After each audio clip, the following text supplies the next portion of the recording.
Well, hello and welcome to Knife Delights. I have a very special knife here today. This is another Buck 301, and folks, this is a transitional model, and we're going to be going into the weeds. We're going to go to Nerdsville, so strap yourself in for the ride to Nerdsville.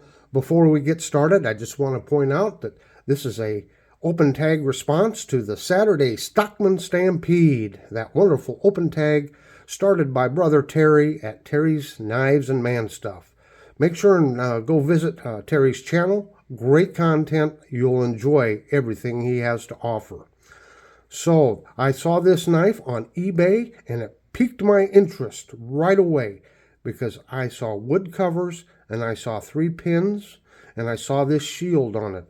And I was like, what in the world do we have here? So I went ahead and I bought it so I could get it in hand and give it a good once over. And I have made an amazing discovery here. Just when you think you know a lot about the Buck 301s, Buck throws you a curveball. So let's start out with a slide. So on this slide, this is from the 2009 Buck catalog. And you can see on there, we have an American tradition. Every boy dreams of the day when he gets his first pocket knife. For generations, that pocket knife has been one of the 300 series of knives from Buck. These multi-purpose folders are more than just knives. They are companions as you navigate the outdoors and explore life. The 300 series pocket knives are as American as Buck. This new 300 series collection offers diamond wood handles, Buck's new logo emblem, and a leather sheath. So as you can see in that catalog, we have the diamond wood handles or covers, and it came in 4 models here. It came in the 301 Stockman, the 303 Cadet, the 305 Lancer, and the 309 Companion. And you will notice in the picture, well, let me go to the next slide here real quick. So I just kind of blew up that portion of the 2009 catalog featuring the 301 Stockman. You see there in the upper left-hand corner it says new. And what is new here is the new Avid Level product logo. That would be that blue shield that is in there with the anvil and the buck on it. And then as we read down in there further on the description, it introduces that this is charcoal diamond wood. So we have a new product logo, we have a new handle material in the charcoal diamond wood, and this is what really caught my attention. It has 3 pins, 1, 2, 3, and it came with a leather sheath. So the pins is what really struck me. Well, let's go on to another slide here real quick. Now we go to the next year, the 2010 Buck catalog. And you'll note there, it's the same knife, has the blue shield, has the charcoal diamond wood, but it only has 2 pins. You'll notice there's only the cover pins. There's no center pin to it. Wow. So the model that I have here was only produced, it looks to me like in 2009, because I checked 2008 and before, wasn't in there. And again, in the 2009 catalog, it says new. So I've got a knife here with 3 pins, only made in 2009. One other feature I want to point out in 2010 is it says Diamond Wood Comfort Craft Pocket Knife Series. So you see even the shape of the covers or the handle is different on this 2009 model than the models going forward because it introduced the Comfort Craft. And it has to do, again, with the shape of the covers. Now, just for kicks and grins, I put in the other 301 models that were available in 2010. And we have up there, starting first, you have the Diamond Wood Comfort Craft Pocket Knife Series, which is the one we have with the charcoal. You go down, you see Yellow Delrin with the new Avid, the blue shield, the Avid shield to it. Top right, you see the Chairman Series, and I don't know if the picture shows it well enough, but the Chairman Series, those were knives signed by Chuck Buck. And then you have the traditional black pocket, the black Velox. You'll see on that one it has the traditional buck logo. It only has the center pin exposed.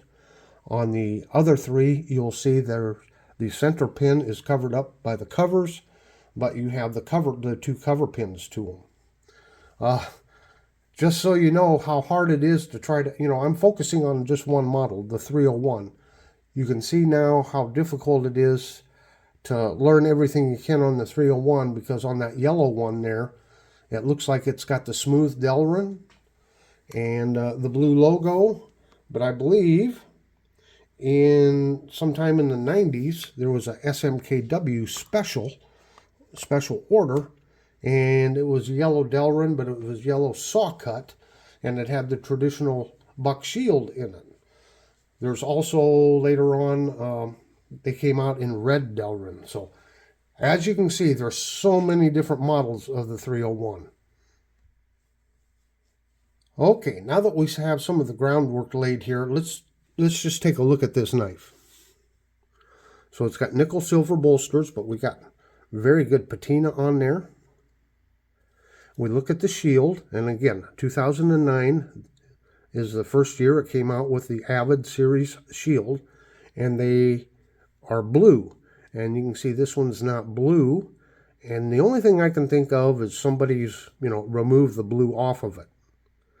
I don't know that for a fact. There's some other little anomalies to this one that we'll get to, but again, you got the 3 pins, which is not typical on a buck-made 301 knife. Now, if you go back to the early Camillus and Schrade contracted knives, they did use the 3 pins showing, but not on the buck-made slip joint knives do you see the 3 pins like that. Okay, so here's our main blade, and look at this stuff down here on that blade. I'm not sure what that is, and the reason I call that to your attention is we want to look at the spade blade here, and look at this up here on top of the blade. I'm not sure what caused that. What is that? And then we got a chip in the blade there, and then look at the sheep's foot. That's what it looks like. Let's see, I thought there was another chip in one of the blades. It does not look like a factory edge on there. It looks like somebody's done some sharpening. I don't know. I mean, the blades are not in terrible shape, but they're not in the best of shape either. Was there a little chip down on that one? Yeah, there's a little chip down there too. Oh, there it is. So the tip looks to be broke off or sharpened off, and you got a little chip there. But I just can't... I'm trying to figure out how you would get this damage on a blade. I just don't understand it. So it raises lots of questions. Was this a factory reject that some employee, just put in their pocket and took home? Why is this not blue? Did somebody intentionally remove the blue enamel paint off of it? Or was this a prototype? I mean, I don't know. But isn't that fascinating? Now, I do have a 2022 model, and this is, I think that's rosewood, and the Chairman series was in cherry diamond wood, I believe, but it's very similar to the Chairman series. The Chairman I don't think has that on there, it's just the signature. But anyway, so that's what the blue, enameled Avid logo looks like, and you can see just 2 pins, just the cover pins. It's covering up the center pin. So that's what this should look like, but it doesn't. And then here is just the standard, Velox model. And you see only the center pin shows. They just, I guess, use epoxy or just glue the covers on. But there's no cover pins. So again, this knife is transitional in that it does not come in the Comfort Craft that was introduced in 2010. And the only thing I can think of is when you look at this, it looks swelled up here quite a bit more. And then we look at a more modern knife. You can see that it's, you know, it's not as fat, not as swelled out. I don't know if that's what they mean by Comfort Craft, but they did use that Comfort Craft in their advertising for, I think, a couple of years. So, wow, isn't this something?